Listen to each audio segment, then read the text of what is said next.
I've never liked working on cover letters in the job application process, and I often say I wish they'd disappear off the face of the earth.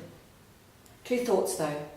Firstly, unfortunately, they're still with us and unlikely to disappear anytime soon.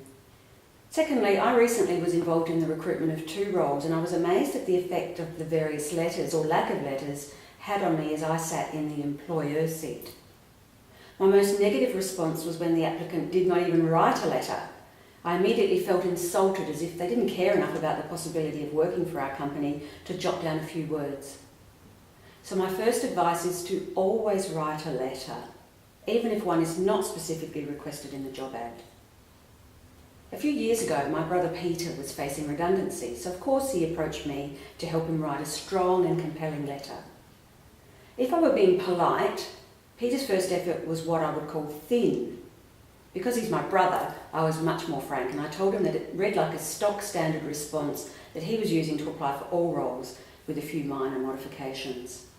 In no way did it make me think, firstly, that he was truly interested in the role, and second, that he was a star candidate. The first issue, in my opinion, is the hardest part of the letter to write.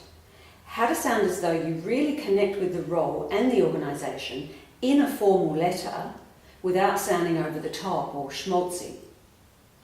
My advice is to first write from the heart. Put down exactly what it is about the role that appeals to you in ordinary everyday language.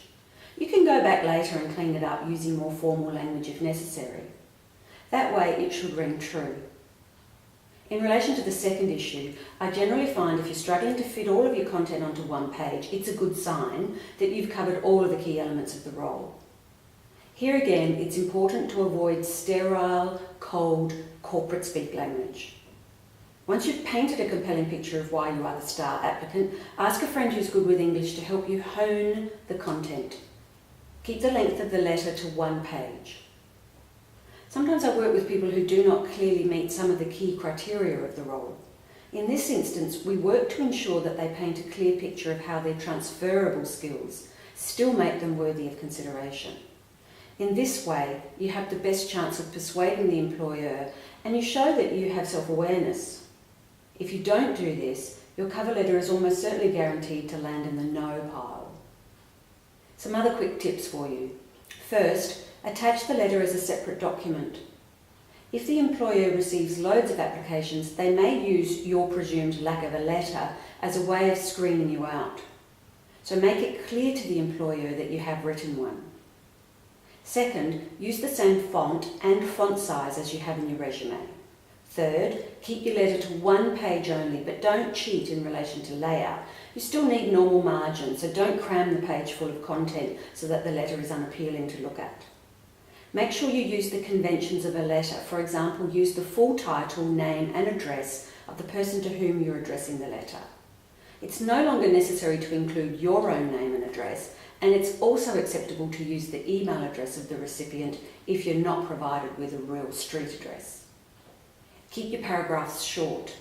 There's a rule of thumb that our attention spans are so short now that no one will read a paragraph that is longer than 2 2/3 lines long. Finally, follow up the letter with a call. Continue the sales process by sounding like someone they'd like to work with, alert, intelligent and enthusiastic. Don't ask about salary. Life's tough when you apply for an advertised position. It's an often quoted statistic that only 5% of people find their next role this way versus 65% for networking. So it makes sense to start this highly competitive process with a compelling letter that makes the reader think, wow, this one looks great. Can't wait to read the resume to find out more. If you'd like to chat to somebody about your cover letter, please don't hesitate to pick up the phone and give us a call.